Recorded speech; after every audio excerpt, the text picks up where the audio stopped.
আজকে তো আমার মেয়ের জন্মদিন, আমাকে ওর জন্য সুন্দর একটা কেক বানাতেই হবে। আমি আর আমার মেয়ে যখন কেক বানাচ্ছিলাম তখনই আমার ওয়াইফের কল আসে যে আমাদের ছেড়ে অনেক আগেই চলে গিয়েছিল।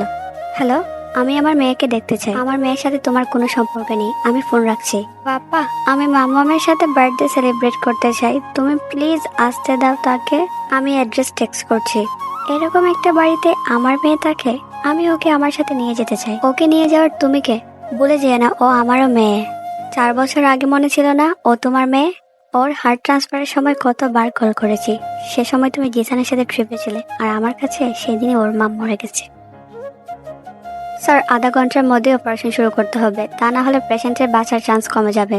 ডক্টর, আপনি আমার মেয়েকে যে করে হোক বাঁচান প্লিজ, ওর কিছু হলে আমি বাঁচতে পারবো না। এত স্বার্থপর মানুষ আমি আগে কখনো দেখি নাই। এখান থেকে চলে যাও প্লিজ। মাম্মাম। জিসান, সব শেষ হয়ে গেছে। আমাদের কোম্পানি অনেক বড় একটা লস হয়েছে। কি হয়েছে? এই দেখো, আমাদের সব টাকা কেউ চুরি করে নিয়ে গিয়েছে। প্লিজ আমাকে হেল্প করো। আমি কেন হেল্প করতে যাব? এখন তো তোমার কাছে টাকাও নেই। এসব তুমি কি বলছো? এই বাড়ি গাড়ি সবই তো আমি আমার টাকা দিয়ে তোমাকে কিনে দিয়েছি। তো কি হয়েছে? এই সব কিছু তো এখন আমার নামে, এখন তো এসবের মালিক আমি। গার্ড, ওকে আমার বাড়ি থেকে বের করে দাও। মাম্মাম, আমরা এখান থেকে চলে যাচ্ছি। নয়না, চলো, ফ্লাইটের সময় হয়ে যাচ্ছে। নয়না, যেও না প্লিজ, আমি আসছি। নয়না, নয়না, দরজা খুলো নয়না। পরবর্তী পর্ব পেতে চ্যানেলটিকে সাবস্ক্রাইব করে কমেন্টে পার্ট 2 লিখে যাও।